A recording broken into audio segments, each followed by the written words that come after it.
आइए बढ़ते हैं आज की वीडियो की तरफ। मोअज़्ज़िज़ सामीन, जैसा कि आप सबको मालूम है कि इस्लाम में जब किसी जानवर को हलाल समझा जाता है तो उसको ज़िबह किया जाता है, लेकिन जिस जानवर को ज़िबह नहीं किया जाता वो हराम होता है। मछली को ज़िबह नहीं किया जाता तो फिर ये हलाल कैसे हो गई? तो आइए आज की इस खूबसूरत मालूमाती वीडियो की तरफ बढ़ते हैं। मछली के फ़वाइद बेशुमार हैं। मछली की कई अक़साम हैं, लेकिन उसकी हर किस्म जुदा तिबी फ़वाइद की हामिल है।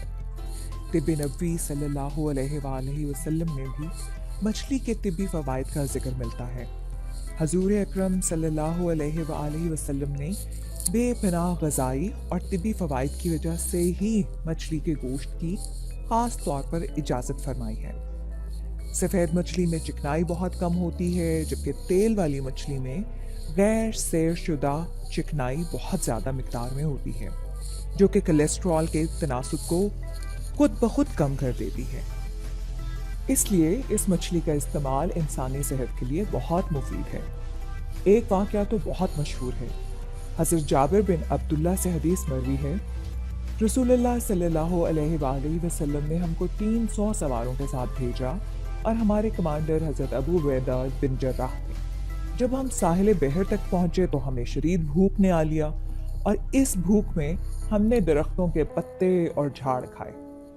इत्तेफाक से समंदर की मौजों ने एक अंबर नामी मछली फेंकी, जिसको हमने 51 दिन तक खाया और इसकी चर्बी का शोरबा बनाया और इस्तेमाल किया। इससे हमारे जिस्म फरबा हो गए। हज़रत अबू उबैदा बिन जर्राह ने मछली की एक पसली को खड़ा किया, उसे एक शख्स को ऊंट पर सवार करके उसके नीचे से गुजारा। वो बआसानी गुजर गया। इमाम अहमद बिन हम्बल ने और इब्न माजा ने अपनी सनन में हज़रत अब्दुल्ला बिन उमर की रवायत में कहा, नबी सल्लल्लाहु अलैहि वसल्लम ने फरमाया, हमारे लिए 2 मुर्दा और 2 खून हलाल किए गए, जिनमें मछली और टिड्डी, जिगर और तहाल बस्ता खून शामिल हैं। मछली को अरबी में सुमक कहते हैं। इसका गोश्त और तेल दिल के अमराज, कोलेस्ट्रॉल, मोटापा, डिप्रेशन, कैंसर, जल्द, जख्म और दूसरे बहुत से अमराज में मुफीद है। मछली के तेल में मौजूद ओमेगा दिल के अमराज में बहुत मुफीद चीज़ है, जबकि मछली का तेल माँ के पेट में बच्चे की आंखों और दिमाग की नशोनुमा में मददगार साबित होता है। ये तो थे मछली के फ़वाइद।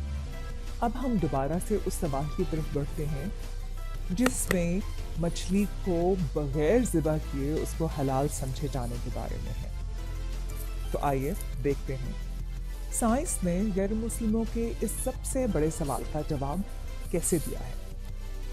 इसकी हकीकत जानकर आप भी सुभान अल्लाह कह उठेंगे।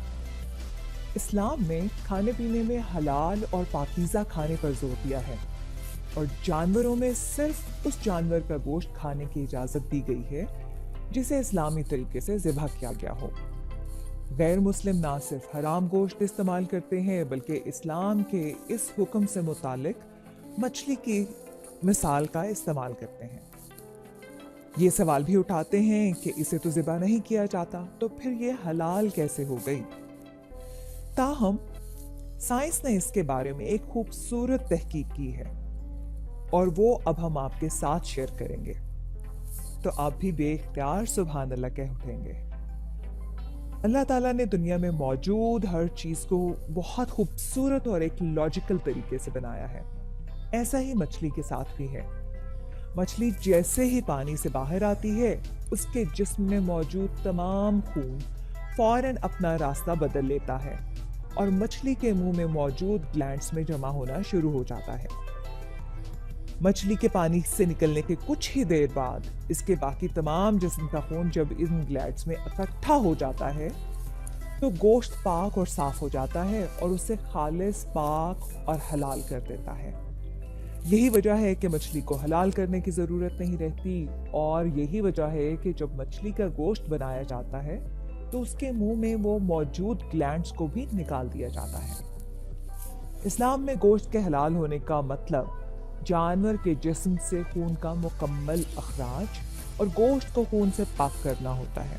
यही नहीं, اسلام میں انسان کے حلال گوشت کھانے میں چھپی مصلحت بھی آشکار کی ہے، جس کے باعث غیر مسلم بھی ہکا بکا رہ گئے ہیں، کیونکہ جب کسی جانور کو ذبح کیا جاتا ہے تو اس کے دل اور دماغ کا رابطہ ختم نہیں ہوتا، اور دل جانور کی وریدوں اور شریانوں میں موجود تمام خون کے نکلنے تک دھڑکتا رہتا ہے۔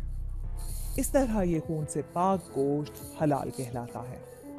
دوسری جانب جب کسی جانور کو غیر اسلامی طریقے یا جھٹکے وغیرہ سے ہلاک کیا جاتا ہے تو دل فوراً دھڑکنا بند کر دیتا ہے، اور یوں جسم میں سے خون کا مکمل اخراج نہیں ہو پاتا۔